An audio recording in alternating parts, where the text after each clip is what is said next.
Ce que je peins appartient à la mémoire de ma terre, à mes racines.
Je suis natif de la ville de Fès. Et Fès, comme vous le savez, c'est une ville quand même d'histoire, de culture. Et dès ma tendre enfance, j'ai toujours appris dans les rues de Fès, beaucoup plus que dans les écoles que j'ai faites, certains éléments d'art traditionnel qui m'ont permis de se mettre dedans.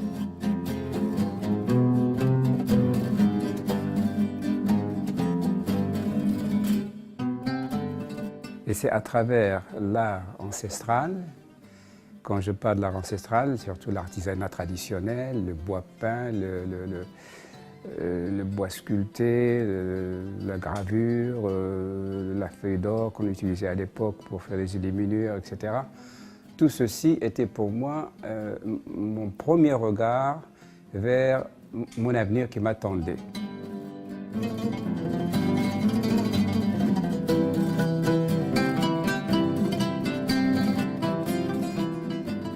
En 1953, je me suis inscrit dans cette fameuse galerie, pas galerie, plutôt une sorte d'école des arts graphiques et de danse, une espèce d'académie des arts de Fès. Et c'est là où j'ai connu Regbawé d'ailleurs. Il était là une année avant moi. Il est arrivé en 1952, moi je suis arrivé en 1953.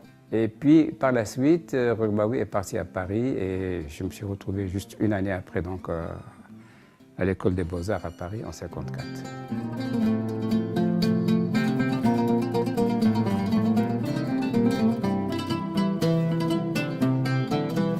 C'était plutôt ma découverte de Paris et des rues et le reste culturel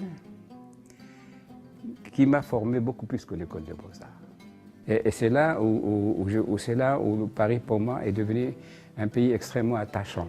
Il est devenu pour moi mon deuxième pays. Et je ne vous cache pas, depuis l'époque, depuis une vingtaine d'années, même un peu plus, j'ai tenu absolument à être un peu là-bas et ici, parce que c'est un besoin de renouvellement. Il faut se renouveler, et pour se renouveler, il faut aller ailleurs.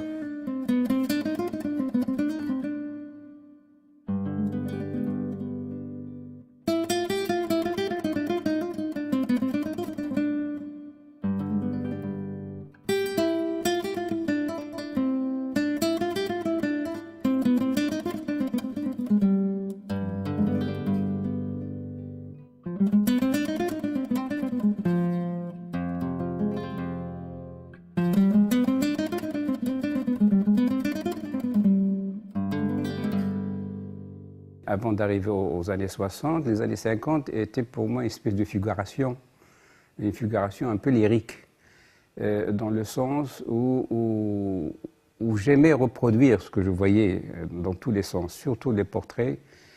Et il y avait même une série de masques que je travaillais, parce que l'image physiologique m'intéresse beaucoup, le regard m'intéresse des autres. Et il y avait une espèce d'interprétation dans ce sens. Et les années 60, c'était pratiquement la rupture avec la figuration.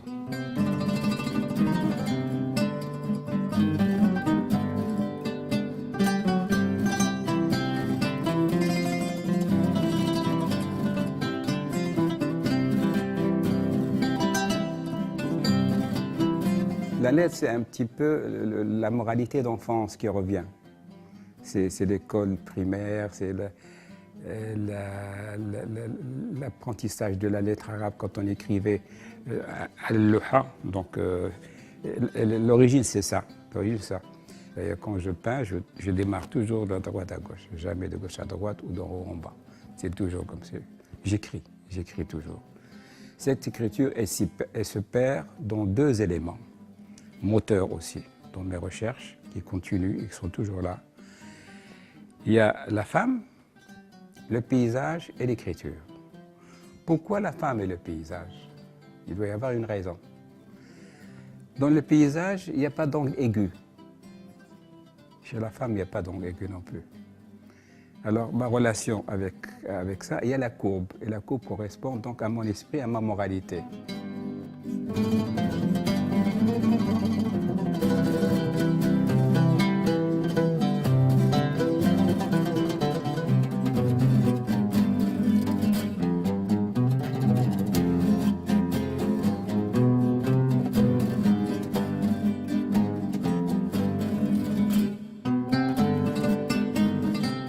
Les années 80, c'était justement cette écriture en noir et blanc que je voulais inscrire dans un autre contexte.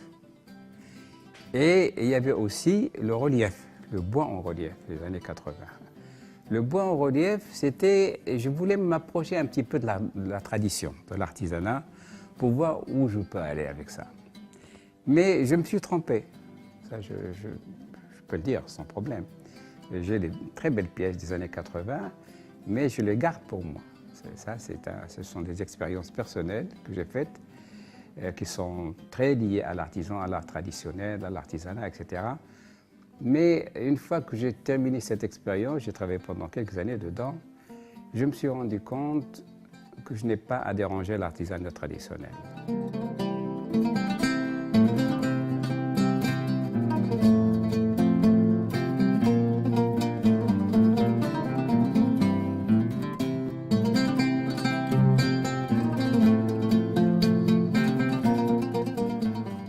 Il ne faut pas s'arrêter, il faut puiser, il faut aller loin. Et c'est en puisant